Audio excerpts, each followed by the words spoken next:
When you stop tolerating, you do not choose it. It chooses you. And you know this has already happened to you because you are looking at a relationship you would have fought desperately to save a year ago, and you feel absolutely no desire to save it. You watch the dynamic dissolve, and to your own surprise, you cannot generate the urgency to intervene. You are not angry. You have not prepared a dramatic speech. You simply feel a strange, hollow finality, like a door closed somewhere inside you while you were looking the other way, and by the time you turned around, the lock had already engaged. You assume you have become cold. You wonder if something is broken inside of you because you can no longer absorb the things you used to absorb without question. But Carl Jung understood that genuine psychological transformation does not announce itself. The ego does not decide to change, it is changed by something larger, older, and entirely indifferent to your comfort. By the end of this video, you will understand the exact, invisible mechanism your mind used to completely reorganize your tolerance for other people. You will realize that the sudden, quiet snapping of your empathy is not a boundary you bravely set. It is the biological and psychological restructuring of a mind that has already made its calculation without asking your permission. You did not choose to stop tolerating them. Something beneath your conscious mind simply removed your ability to participate in their illusions. There was no dramatic confrontation, no climactic argument where you finally said the thing you had been rehearsing in the shower for months. Just a day when someone asked too much of you again, or deployed a manipulation you had tolerated 100 times before, and something inside you went perfectly still. It might have been mid-sentence. It might have been during one of those phone calls that used to require hours of emotional preparation on your end. You were nodding, running the old routine of accommodation, and you noticed something you had never noticed before. Not in them, in you. The part of you that used to generate the energy to care, the part that would already be calculating how to absorb whatever they were about to need from you, was gone. Not tired, not on a break, permanently vacant, like reaching for a limb that has already been removed. You did not decide to walk away. You discovered that you had already left, and the strangest part was how little it cost. You had imagined this moment 1,000 times. You had imagined the tears, the guilt, the agonizing deliberation, the sleepless nights of second-guessing. You had imagined that leaving would feel like tearing something alive out of your chest, and instead, it felt like realizing that the thing in your chest had been dead for longer than you wanted to admit, and your body was simply informing you that the burial had already taken place. Jung mapped this mechanism with a precision that eliminates every comfortable interpretation you might reach for. He wrote that the self acts upon the ego like an objective occurrence which free will can do very little to alter. The ego not only can do nothing against the self, but is sometimes actually assimilated by unconscious components of the personality that are in the process of development. Read that in the context of what you just experienced. The self, the deep organizing center of your total psyche, a structure far larger and far older than your conscious mind, initiated a developmental shift. It did not consult you. It did not wait for you to be ready. It did not care whether the timing was convenient, whether the relationship was salvageable, or whether you had somewhere safe to land. It simply executed a survival protocol and left your conscious mind to catch up with the aftermath. And the disorientation you feel, that eerie gap between what you expected to feel and what you actually feel, is not numbness, it is lag. Your ego is processing a decision your self finalized weeks, perhaps months, before the moment your conscious mind became aware that anything had changed. The grief you were bracing for has not arrived because the grief already happened, somewhere deep in the architecture of your psyche. In a language your conscious mind does not speak. You are attending a funeral that ended before you received the invitation. And the people around you have no framework for what they are witnessing. They expected the collapse to look like collapse. They expected wreckage, visible pain, the kind of dramatic rupture that signals something important has ended. What they got instead was a woman who stopped mid-sentence, set down her fork, and looked at them with an expression they had never seen before. Not anger, not sadness, something closer to clarity. The awakened empath does not choose to stop tolerating. The stopping chooses them. But to understand why the psyche initiated this sudden shutdown, you must look at exactly what you lost the ability to ignore. Because the mechanism that changed in you has nothing to do with what people are saying. It has entirely to do with what they are hiding. You used to listen to people's excuses, take them at face value, and adapt your behavior to make them comfortable. You performed this translation so fluently that it became invisible to you. Their silence became busyness. Their cruelty became a difficult childhood they never asked for. Their pattern of taking without returning became a temporary imbalance you could correct if you just gave a little more, absorbed a little longer, held the shape of the relationship together with your own body. You built an entire interior mythology to explain the gap between what they did and what you needed to believe about them. And the mythology was so intricate, so deeply practiced, that you mistook it for perception. You believed your own story. Now something has shifted in your perception. When they speak, you hear the exact architecture of what they are suppressing. Their hidden motives, their unacknowledged resentments, their carefully buried hostilities leak through the surface of their words like heat through cracked glass. And the hearing exhausts you in a way that nothing else does. Not because it requires effort, because it requires no effort at all. The seeing is automatic now. You cannot turn it off. You sit across from someone who is saying all the right things, and your body recoils physically from the dissonance between the words leaving their mouth and the intention sitting behind their eyes. Jung identified this as the psyche's capacity to detect the shadow of another. The shadow is not a metaphor in this context. It is the living, unintegrated contents a person actively suppresses, the parts of themselves they have decided cannot exist. And those contents do not disappear because they are denied. They radiate, they saturate the room, they enter through the nervous system of every person sensitive enough to register the frequency. The uncomfortable truth is this: you are not imagining the dissonance. You are accurately perceiving a real phenomenon. What changed is not your sensitivity. What changed is that your nervous system lost the structural ability to act as if it is not perceiving it. The psychological circuit that allowed you to override reality, to swallow their shadow and metabolize it into something you could live with, has been permanently severed. You did not cut it. The psyche, executing its survival protocol, severed it for you. And the severance is not reversible. You cannot unsee what you now see. You cannot unhear the frequency you are now calibrated to receive. You cannot sit in a room with someone whose words and intentions are misaligned and pretend the misalignment is not happening. Your body will not let you. It will tighten your chest, clench your jaw, turn your stomach, flood your limbs with the restless urgency to leave. It has stopped negotiating with the lie, and it has stopped asking your permission to stop.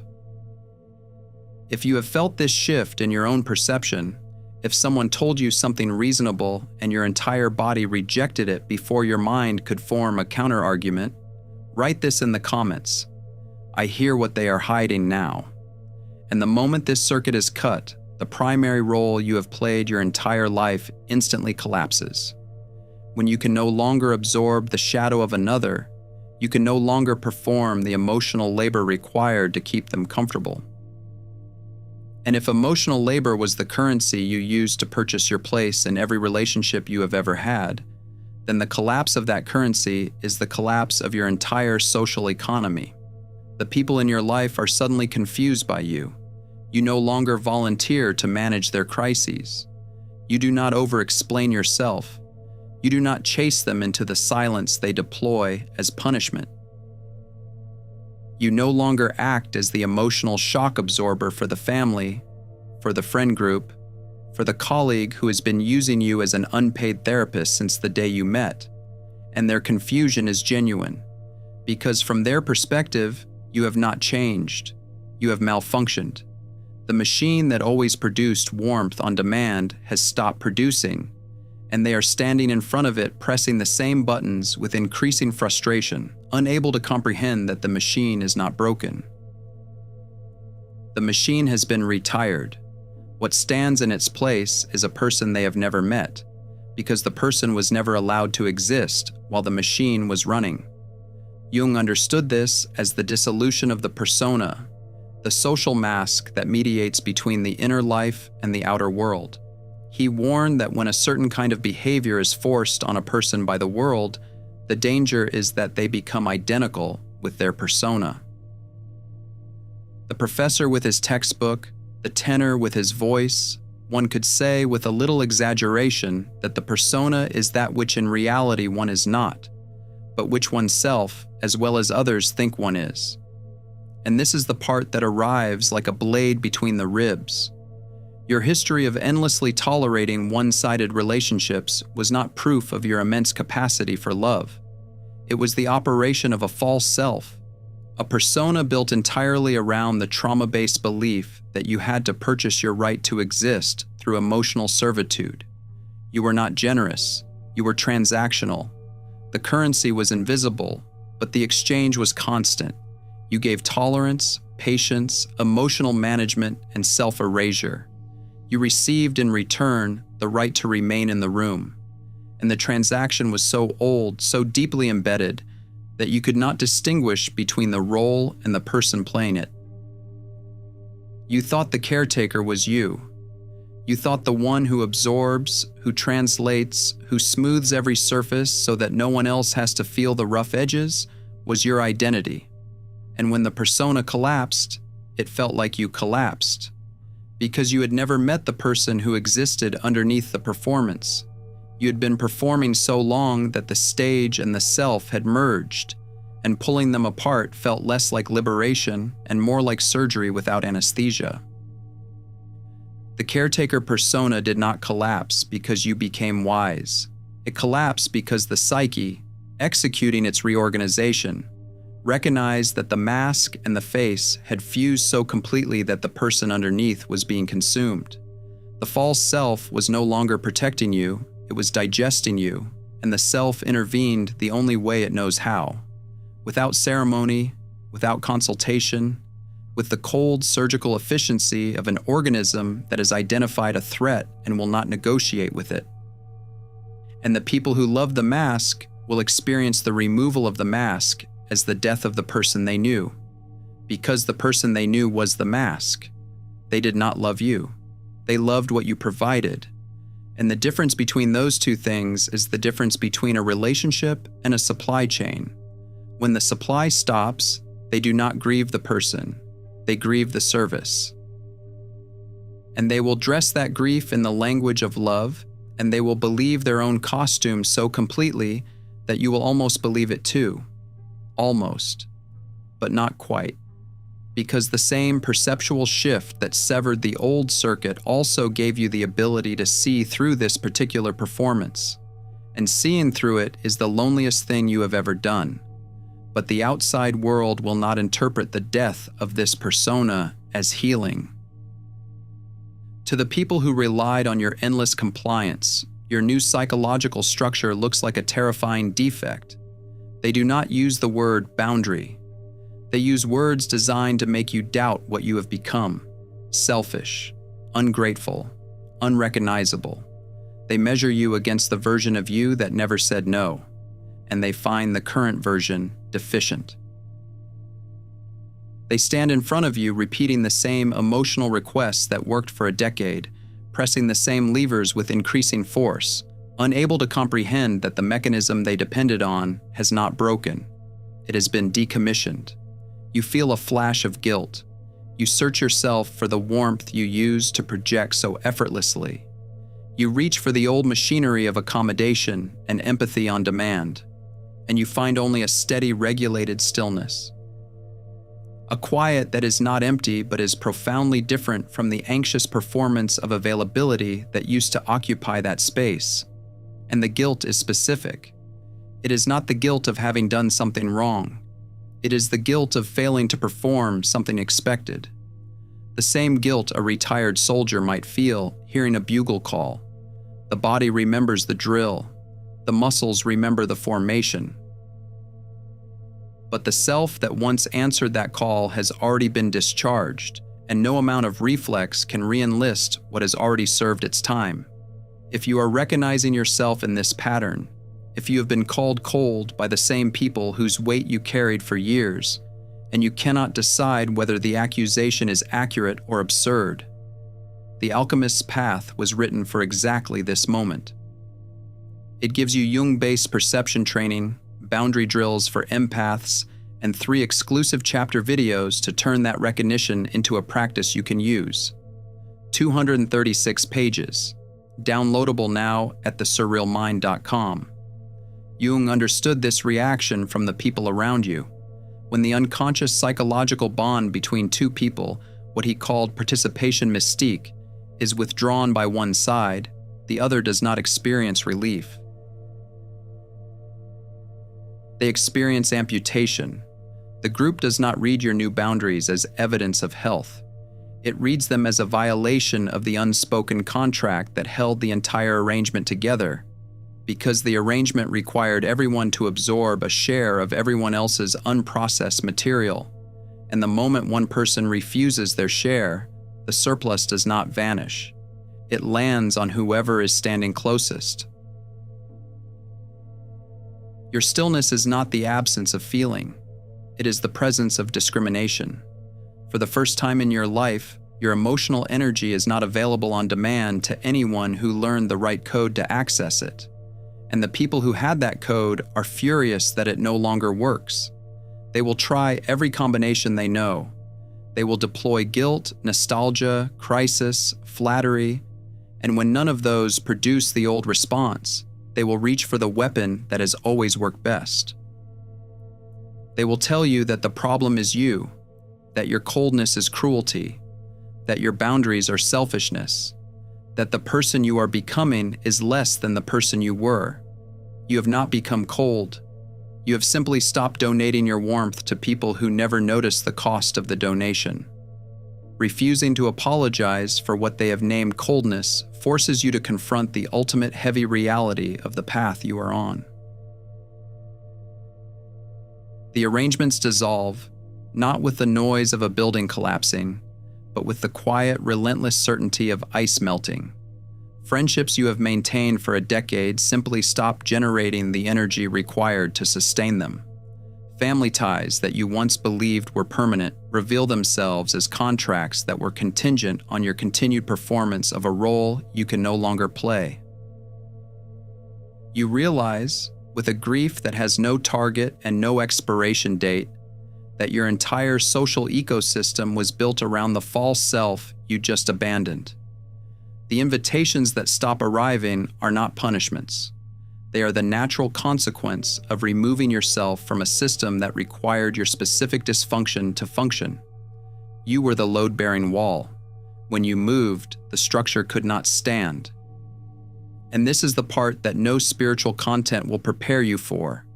You are not losing villains. You are losing people you genuinely loved. People who were kind to you in the ways they were capable of being kind. People who shared years of your life, who showed up at your door during crises, who knew the names of your fears and the shape of your grief. They are not evil. They are simply unable to survive at the altitude your psyche now requires. And the grief of that distinction, that the person you are losing is not a monster, but a human being whose limitations have collided with your growth, is a grief that has no clean resolution. You cannot hate them into irrelevance. You cannot love them back into proximity. You can only stand in the distance and honor the fact that something real existed between you and something equally real has made its continuation impossible. You will find yourself, in the weeks and months that follow, reaching for the phone to call someone who no longer exists in your life. Not because you forgot, because the muscle memory of connection outlasts the connection itself. You will drive past a restaurant where you used to sit for hours with someone who now feels like a stranger wearing a familiar face. Jung never romanticized this cost. In The Development of Personality, he wrote that the achievement of personality means nothing less than the optimum development of the whole individual human being, and that it is no wonder that this burden is so heavy that it can be borne only by the few. Only by the few. Not because the process is elitist, because the process is expensive, and the first invoice it sends is the dissolution of the relationships that required your unconsciousness to survive. The people you loved most are the people who benefited most from the version of you that could not yet see clearly, and the moment you begin to see, their proximity becomes the first casualty. No one is cheering for your boundaries. There is no ceremony for the person who finally stopped accommodating the dysfunction that held the group together. You are simply alone, paying the precise, non-negotiable tax for becoming real. And the tax is proportional to how much of yourself you invested in the false arrangements. The deeper the investment, the higher the cost. The longer you perform the role, the more violent the severance feels when the role is finally retired. But what you are buying with this agonizing price is the single most vital mechanism for your long-term survival. You thought your sudden intolerance was a loss of empathy. You thought the inability to endure what you used to endure meant you were becoming rigid. You thought the hollow silence where your compassion used to live was evidence that something essential had been removed. But an organism without a defense mechanism is an organism waiting to be consumed. The intolerances you have developed are not rigidity. They are the immune system of the healed psyche. You have finally developed the discriminating intelligence to distinguish between what nourishes and what depletes. Between genuine connection and an emotional arrangement. Between a person who meets you and a person who feeds from you. An immune system that cannot discriminate accepts everything. It allows every substance, every organism, every foreign body to pass through without resistance. And it is eventually destroyed by what it absorbs. That was your old operating system. Total permeability, unconditional absorption. The inability to distinguish between love and exploitation, between intimacy and parasitism. The psyche did not choose to stop tolerating because you stopped loving.